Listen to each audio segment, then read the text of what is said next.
Does the Bible mention Alexander the Great? A question that might have popped up in your mind.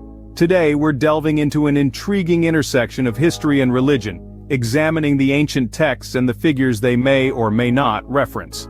Understanding our past is a puzzle, piecing together stories, scriptures, and the personas that have shaped the world.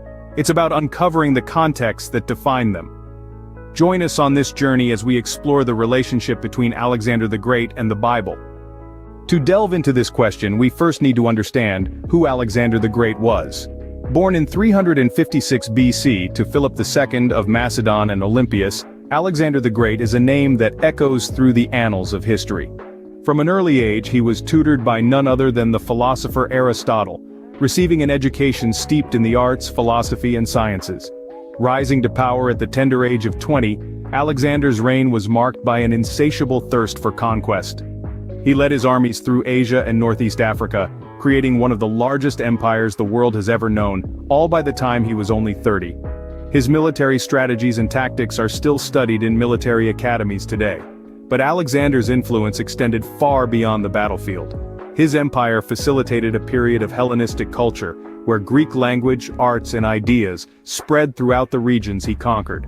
This cultural diffusion had a profound effect on the development of the modern world, influencing everything from architecture and science to religion and philosophy.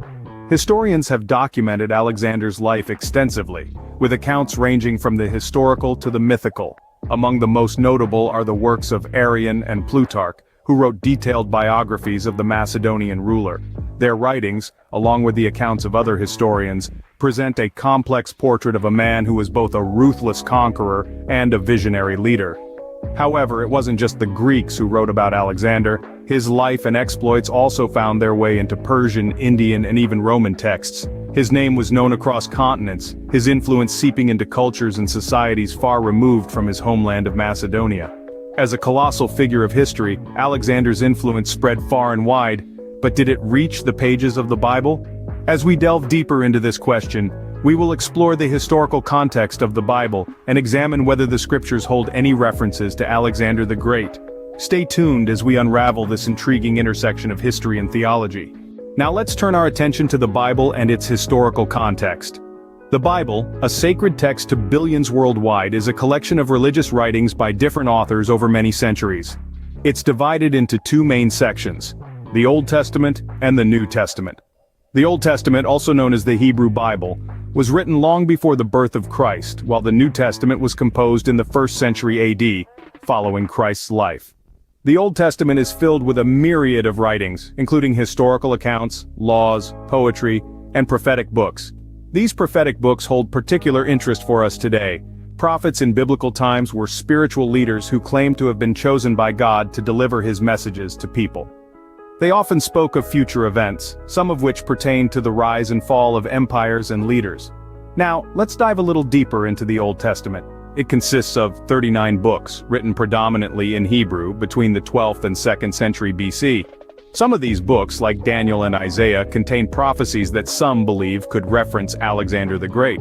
But why is the historical context of the Bible so important? Well, understanding when and why these texts were written can offer us valuable insights into their messages. For instance, if a certain prophecy was written after the events it supposedly predicts, we might question its prophetic status. On the other hand, if it was written before those events, it could indeed be seen as a remarkable prediction. Moreover, the Bible wasn't written in a vacuum. Its authors lived in a world full of political upheaval, cultural exchange, and historical events. They were influenced by their surroundings, and their writings reflect the times they lived in. So by studying the historical context of the Bible, we can better understand its content, its authors, and the world they inhabited. Understanding the Bible's historical context will help us better analyze the question at hand. With our understanding of both Alexander the Great and the Bible, we can now explore possible references to Alexander in the Bible. The Bible, as we know, is not just a religious text but also a historical document. Some scholars believe that it may contain veiled references to Alexander the Great, the Macedonian king who conquered much of the known world in the 4th century BCE. Let's delve into the prophetic books of Daniel and Zechariah, which are often cited in discussions about Alexander's possible presence in the Bible. These books contain passages that some interpret as prophetic visions of Alexander's rise to power and his military conquests. In the book of Daniel, we find a vision of a ram and a goat. The ram has two horns, one longer than the other, and the goat, with a prominent horn between its eyes, charges the ram and breaks its horns. Some scholars interpret the ram as the Medo-Persian Empire, and the goat as the Greek Empire, with the prominent horn being none other than Alexander the Great. Now let's turn to the book of Zechariah. In a vision, Zechariah sees 4 horns, which he is told are the horns that scattered Judah, Israel, and Jerusalem. Then he sees 4 craftsmen who have come to terrify and throw down these horns. Some interpret these 4 craftsmen as the 4 generals who divided Alexander's empire after his death. While these interpretations are compelling, they are not universally accepted. The visions in Daniel and Zechariah are symbolic and open to multiple interpretations. For instance, some argue that the goat in Daniel's vision could represent any powerful empire, not necessarily Greece. Similarly, the 4 craftsmen in Zechariah's vision could symbolize any 4 powerful figures, not specifically Alexander's generals. These interpretations also rest on the assumption that the prophetic books were written or edited after Alexander's reign, allowing for the possibility that they could reflect historical events. However, the dating of these books is a contentious issue in biblical scholarship, with some arguing they were written before Alexander's time. Furthermore, the Bible does not mention Alexander by name, which is notable considering its detailed accounts of other historical figures and events. This absence might suggest that the authors did not consider Alexander's conquests significant in the grand scheme of biblical history, or it could simply mean that they did not have detailed knowledge of his exploits. The interpretations are fascinating, but they also raise more questions. Is there a consensus among scholars? Whether or not the Bible references Alexander the Great remains an open question, a testament to the enduring intrigue and complexity of both this ancient text and the historical figure it may or may not allude to. Scholars have long debated these possible references to Alexander the Great in the Bible. The essence of this dispute lies in the interpretation of the text, the context, and the historical background. The debate often swings between 2 extremes, those who see clear references, and those who see these references as too vague, symbolic, or metaphorical.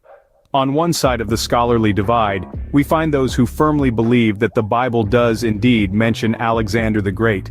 These scholars point to specific verses in the books of Daniel and Zechariah.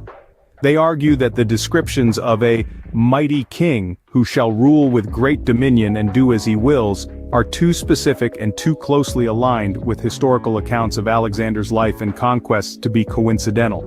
For these scholars, the Bible's prophetic literature seems to foreshadow the rise and fall of Alexander the Great. On the other side of the debate, we find scholars who argue that these references are too vague to definitively link them to Alexander. These scholars caution against literal interpretations, reminding us that the Bible often uses symbolism and allegory to convey its messages. They argue that the mighty king could refer to any number of powerful rulers from antiquity. For these scholars, the lack of explicit mention of Alexander by name is a strong argument against his presence in the biblical text.